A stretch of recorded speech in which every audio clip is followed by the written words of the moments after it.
कैसे हो विद्यार्थियों? अच्छे होंगे, आशा करता हूँ।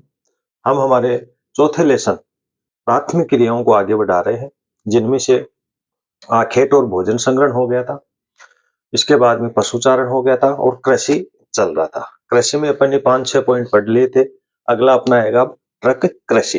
तो अगला पॉइंट अपन लेके आ रहे हैं कृषि का, ट्रक कृषि।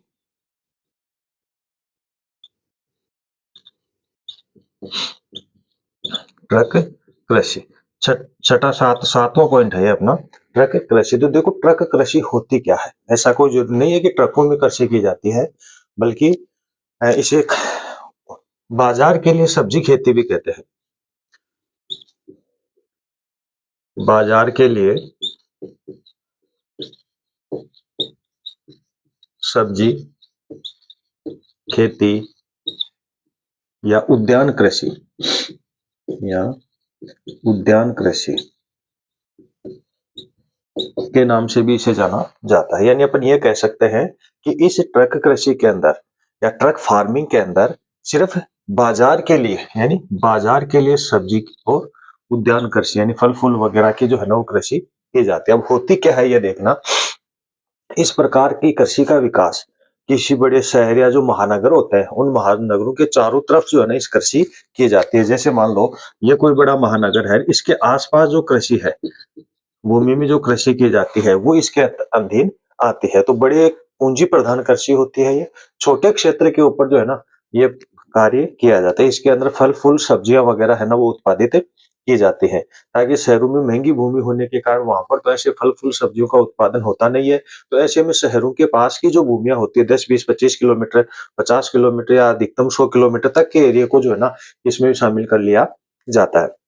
कभी कभार जैसे मान लो किन्हीं बड़े महानगरों का विस्तार बहुत ज्यादा होता है तो वहां पर 200-300 किलोमीटर दूरी के क्षेत्र को भी शामिल किया जाता है, जहां पर यानी शहर से सिटी से 200-300 किलोमीटर, 10-20-50 किलोमीटर दूरी के ऊपर फल फूल सब्जियां उगाना और वहां पर बाजार में बिक्री के लिए पहुंचाना ट्रक कृषि कहलाते हैं। इसमें क्या होता है कि खेत से लेकर बाजार तक के मध्य की जो दूरी होती है ना वो एक ही रात में तय की जाती है। यानी कि शाम के समय दिन में सब्जियां वगैरह को, फल फूल वगैरह को तोड़कर स्टोरेज कर लिया जाता है, शाम के समय ट्रकों में भरा जाता है और पूरी नाइट जो है ना ट्रक चलते हैं और सुबह शहरों की सब्जी मंडियों में जो है ना वो सब्जियों को उतार देते हैं। इसी कारण इसे ट्रक कृषि कहा जाता है, क्योंकि ट्रकों के माध्यम से खेतों से बाजार तक जो है ना इस सब इन पदार्थों को पहुंचाया जाता है। इस कारण इसे ट्रक कृषि कहा जाता है, या बाजार के लिए सब्जी खेती या उद्यान कृषि भी कहते हैं। उद्यान इसलिए कहते हैं कि फल फूल वगैरह इसमें शामिल होते हैं, और सब्जी यह है कि इसमें सब्जियां आती है। ये काफी ज्यादा पूंजी प्रधान होती है, ज्यादा श्रम की आवश्यकता होती है, खाद बीज उर्वरक अच्छी क्वालिटी की होनी चाहिए ताकि वहां पर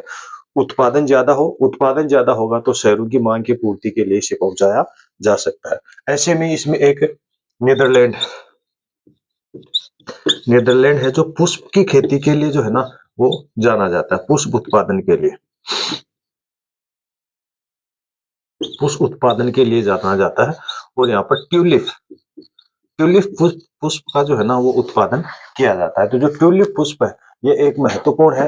अपन ये कह सकते हैं, ये पूछा जा सकता है कि पुष्प उत्पादन के लिए कौन सा प्रसिद्ध है शहर देश? नीदरलैंड हो गया। यहाँ पर कौन से पुष्प का जो है ना वो उत्पादन किया जाता है? तो यहाँ पर ट्यूलिप आता है। तो काफी महत्वपूर्ण है, आधा नंबर का प्रश्न ये आता है। इसके बाद में 8वां पॉइंट पढ़ेंगे, सहकारी कृषि। सहकारी कृषि, इस सहकारी कृषि में क्या होता है, ये किसानों के समूह द्वारा या किसानों के द्वारा एक समूह बनाकर जो कृषि की जाती है, या एक संस्था होती है ये सहकारी, जिसमें सभी किसान वर्ग के जो व्यक्ति होते हैं ना वो इसके सदस्य होते हैं। स्वेच्छा से स्वयं एक सहकारी संस्था बनाते हैं और उसके सदस्य हो जाते हैं, और सभी मिलकर जो है ना उस पे कार्य करते हैं। इसके मूल्य को जो है ना वो बांट लिया जाता है, या सहकारी संस्था बनाकर जो है ना ये कार्य किया जाता है। और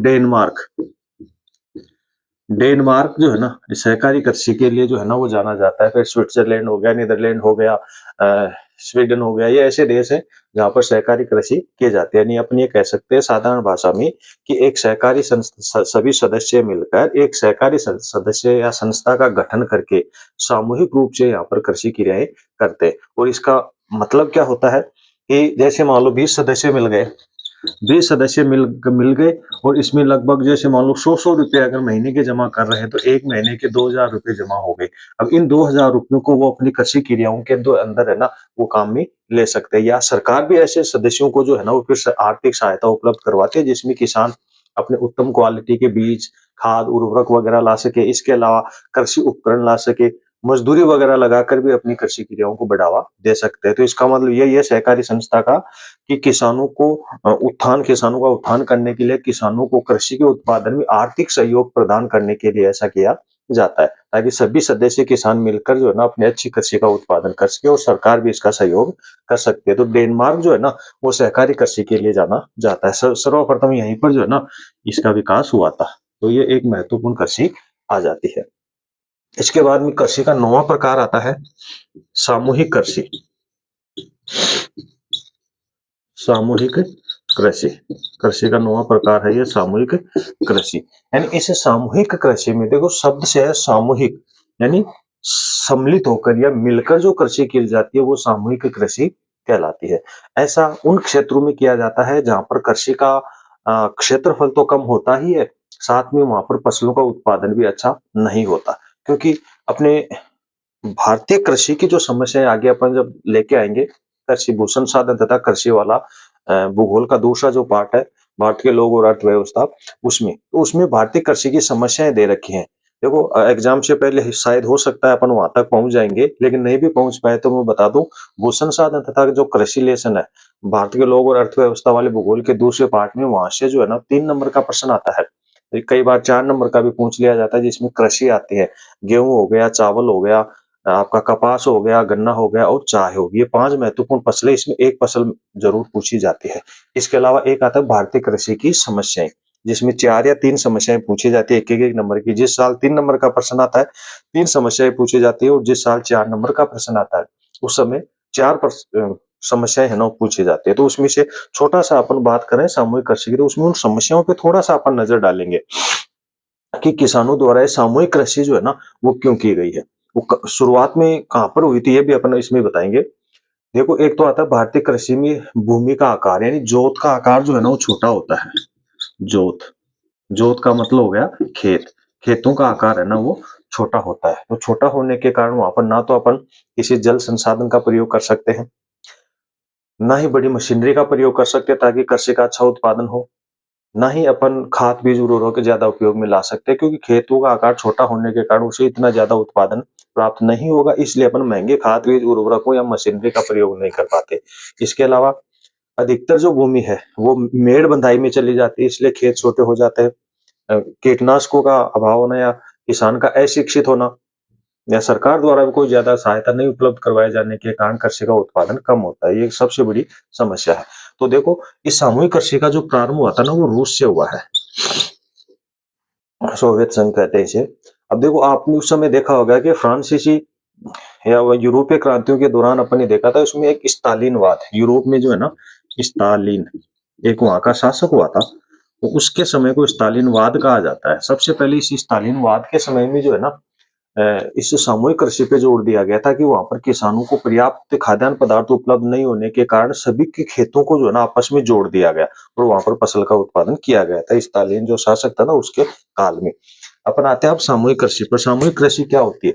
जैसे मान लो 4 किसान है, इन 4 किसानों के पास ये छोटे-छोटे टुकड़े हैं भूमि के, ये आने-जाने का रास्ता है ना वो बना हुआ है। तो ऐसे में क्या करते हैं कि इस पूरे खेत को चारों किसान मिलकर पूरे खेत को एक ही खेत बना लेते हैं और उस पूरे खेत में जो है ना वो बुआई-जुताई करते हैं। तो ऐसे में पहले तो 4 टुकड़ों में फसल का उत्पादन होता था, अब एक ही जगह जो है ना वो उत्पादन होता है। अब इनके पास किसी के पास ट्रैक्टर है, किसी के पास पशुधन है, किसी के दवाई छिड़कने का यंत्र है, किसी के पास अच्छा खाद मिल जाता है। तो ये तीन चारों मिलकर इन सभी संसाधनों का उपयोग इस खेत में करेंगे और वहां पर फसल का अच्छा उत्पादन होगा। यानी इसका प्रारंभ सोवियत रूस से हुआ था। इसे कोल खोज के नाम से भी जानते हैं।